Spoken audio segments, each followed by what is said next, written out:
Trump, did you encourage Representative Gates to move against the Speaker? No, I did not. This trial is a total witch hunt, and I should be entitled to a jury like everybody else is entitled to a jury. I have no rights to have a jury. It's ridiculous. Thank you very much. Do you think the judge? Today is Monday, December the 23rd, 2024. And my question today is, what has the education system taught you about the science of nature versus the nature of science? And I first want to start by sharing with you a post I made to Facebook yesterday, followed by some journal entries that I created back in 2022 as I was exploring these questions about science and the nature of periodic tables. Periodic means different time frames. And so my question was, why is the table of elements considered periodic? Because we operate in a cycle of calendars. You know, we have the Gregorian calendar, lunar calendar. We also operate in seasons, summer, winter, spring, fall, which are related to solstices and equinoxes and so forth. So I knew there had to be a correlation between the nature of planetary and universal understanding and how they devised this scientific method around chemistry and things like that. So let me first share with you the Facebook post.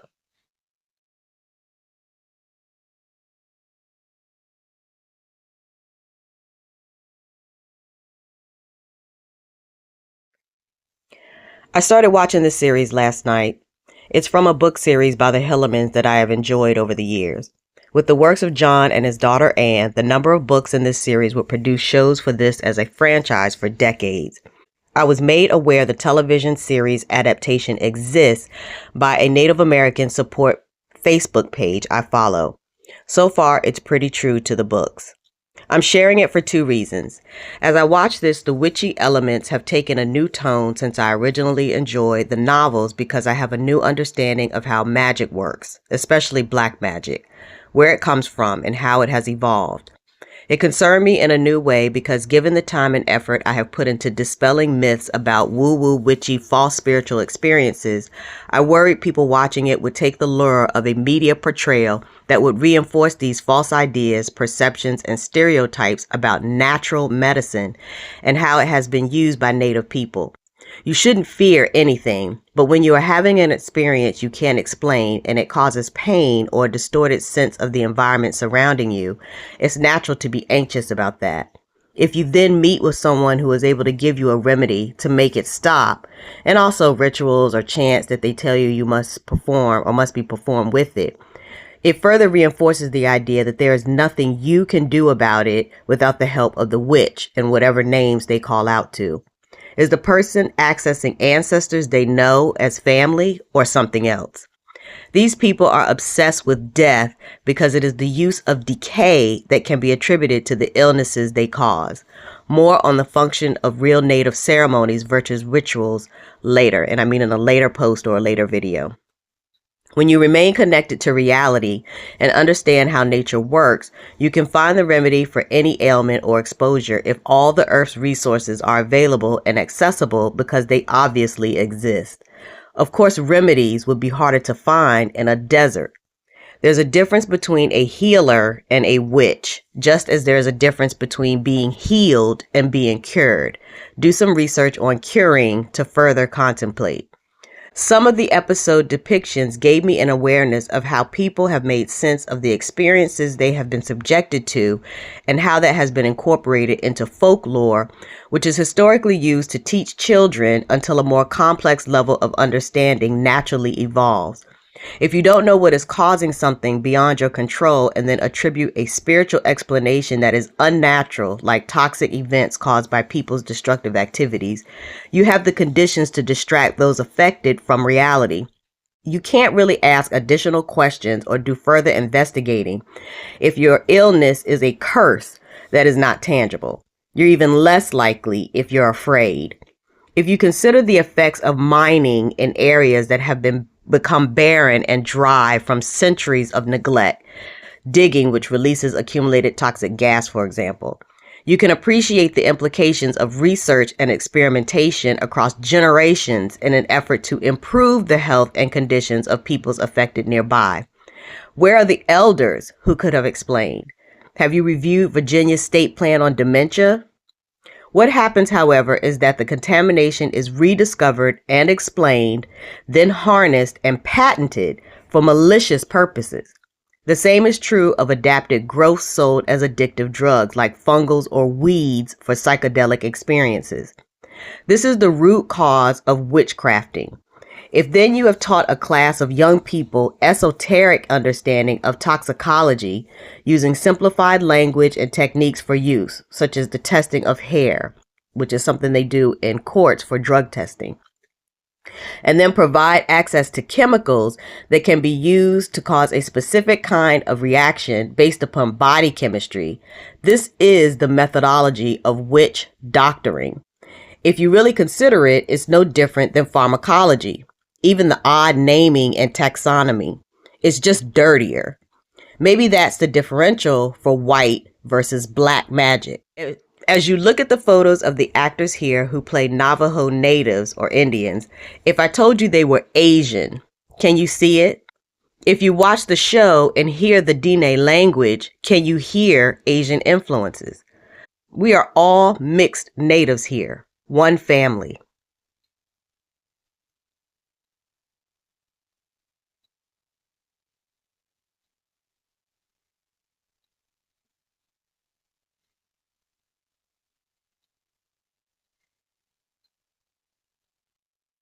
What is the difference between core elements, meaning that like colors, they stand alone and are not mixed with anything else to create a certain type of element? And then how many of the elements listed on this table in its description say it cannot be found freely in nature? And what does that mean? If it cannot be found freely in nature, it means what? It means that it's synthetic or it's been manufactured, which is why we started with only a few core elements and now have 103 different elements that are listed on the periodic table. Where do you imagine these other elements that they had not discovered before came from, and how do the properties relative to these elements help you make sense of this color coding method used by the person who created this particular version of the table to help you understand? All right, now I'd like to share with you the journal entries I did around what it is I want to demonstrate today in July of 2023. And I'll start with this particular page, which is actually the last page in this entry, because I am family and relationally based. And there is a difference between genetics and genealogy, but there's also a lot of overlap, which is sort of what it is I'm trying to help you to see and to process today. So if you look at an entry like this one, which again is from the same July entry, where I am really trying to break down genetics as simply as I can, because sometimes they encode things or encrypt things, scripturalize things, codify things to make them more complicated to understand because of all the things everyone is tasked to do individually, and whatever it is, is being placed on us as a burden. We don't necessarily sit down and take the time to sort of look at this stuff and process it and investigate it and start asking these kinds of questions. So I have done a lot of that. The challenge has been getting people to actually look at it from their own place of knowledge and awareness, because everybody will have a different perspective, but the facts of the matter are the facts.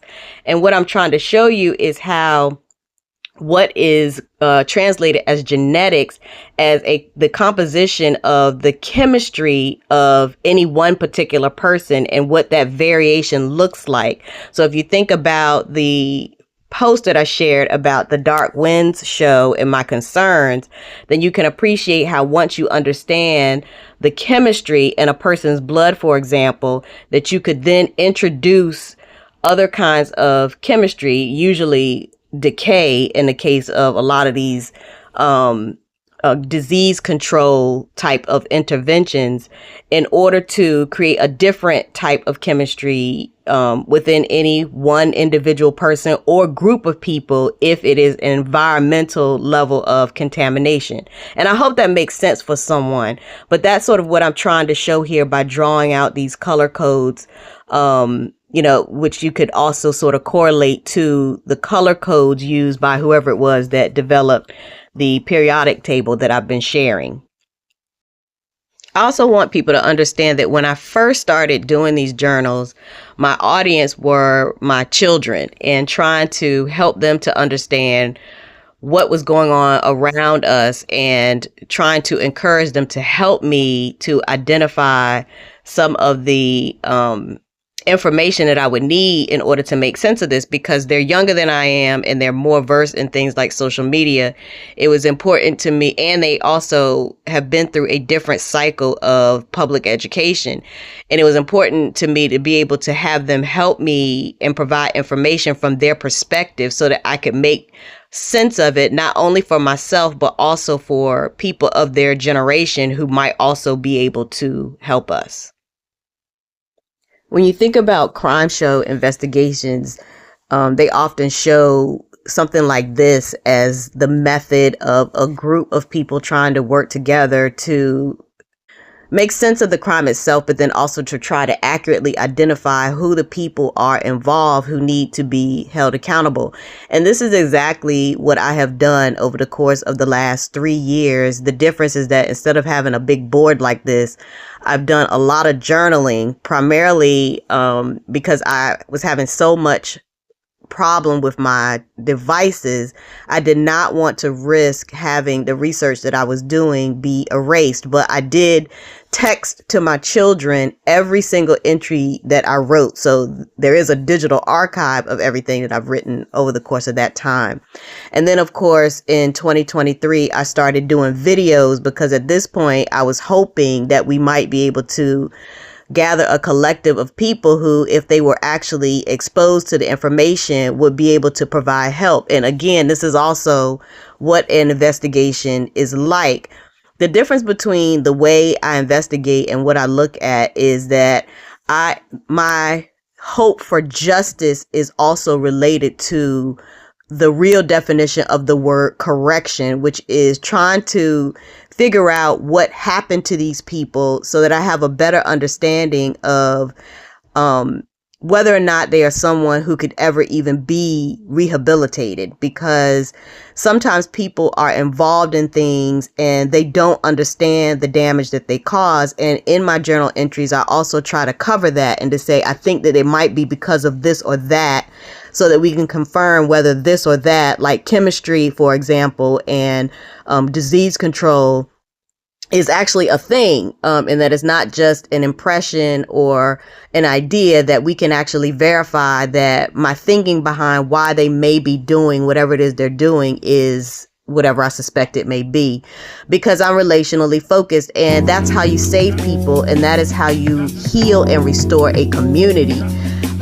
Because unless they die, they're going to be reintroduced at some point or be amongst other people. And so you still have to be able to assess how they think in ways that not only expose them in what it is they're doing, but also where they have gone wrong, so that you might be able to help them to get back on track.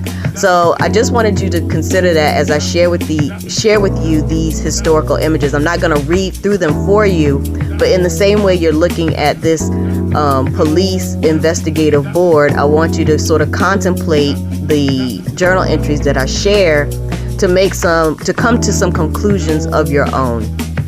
I can paint a picture with 1,000 words. She can start a fire with a single single stare. I give away love for less than it's worth. But she can make love when it isn't there.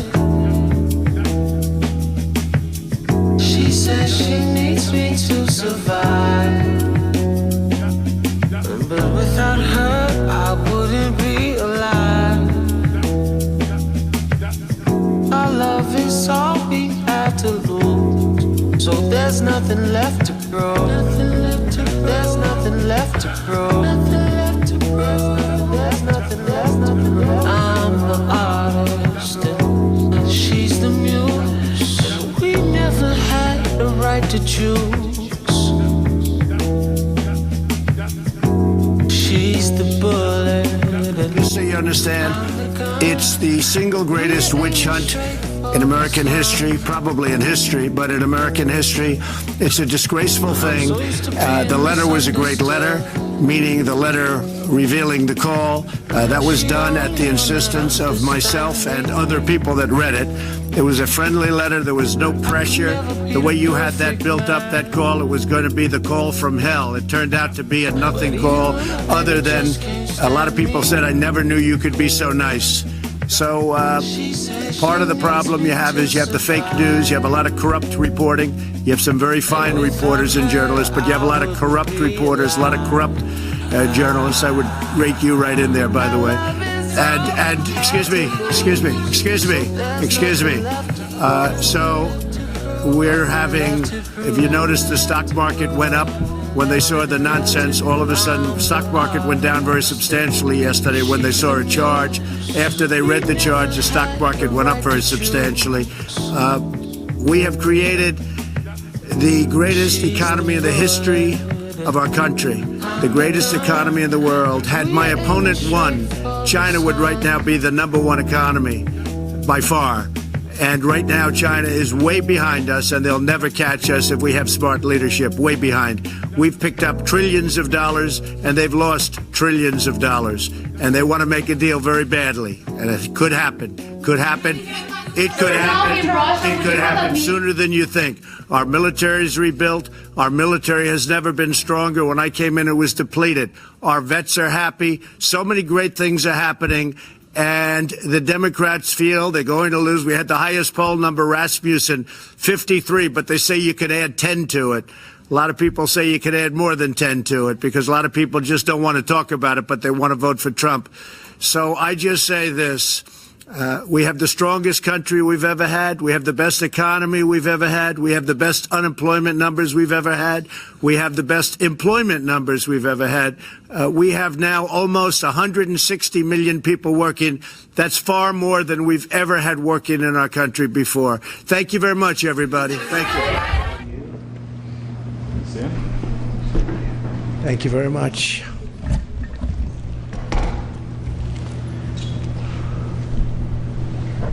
So it's an honor to be with you.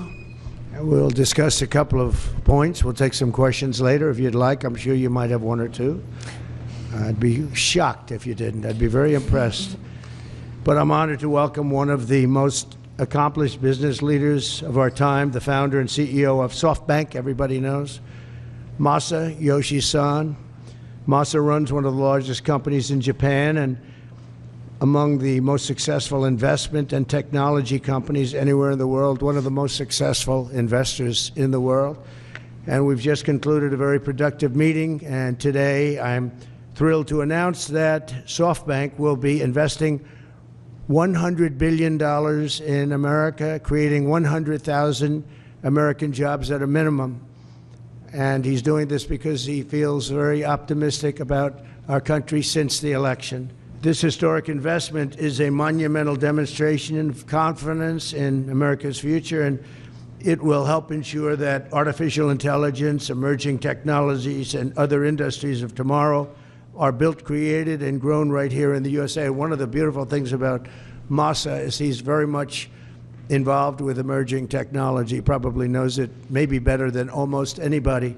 So it's a great honor. And some of you remember after the 2016 election, also SoftBank committed to invest $50 billion in our country, and they did. and are very pleased to say that they kept that promise in every way, shape, and form, and now they're looking to do 100, and I've looked at their books. They do have the possibility of doing more. I'm going to ask them to do a little bit more, but first I'm going to ask them to speak and just to say a few words. Masa, please. Thank you.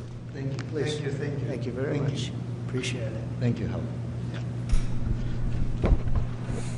Thank you so much. I'm very, very excited. I would really like to celebrate the great victory of President Trump. And my confidence level to the economy of the United States has tremendously increased with his victory. So because of that, I'm now excited to commit this $100 billion and 100,000 jobs into the United States. This is double of last time, as President Trump said. Because I say, oh, President Trump is a double down president. I'm going to have to double down, $100 billion and 100,000 jobs. This is, my confidence level, because that has doubled down. So I am truly excited to make this happen. And of course, business is important, technology is important. But one more thing I'm really hoping is that this President Trump would make the world, bring the world into peace again. That's my additional hope.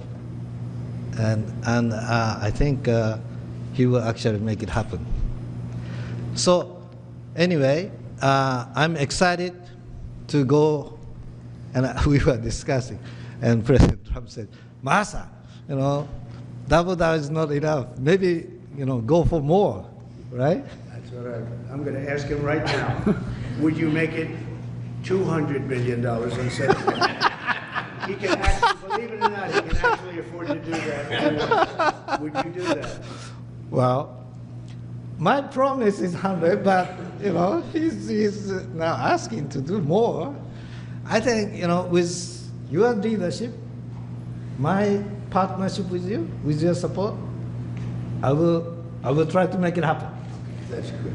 All right. 200. He'll make it happen. 200 billion investment. That's He is a great negotiator. good man. He's a brilliant guy. And What questions do you have about Masayoshi Son, SoftBank, and his investment in the United States?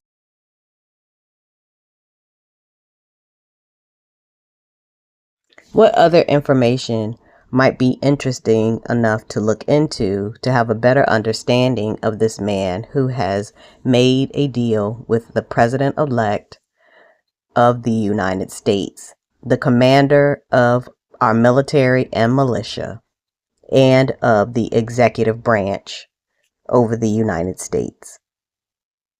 Here is some additional content to consider, and I will include the links in the description.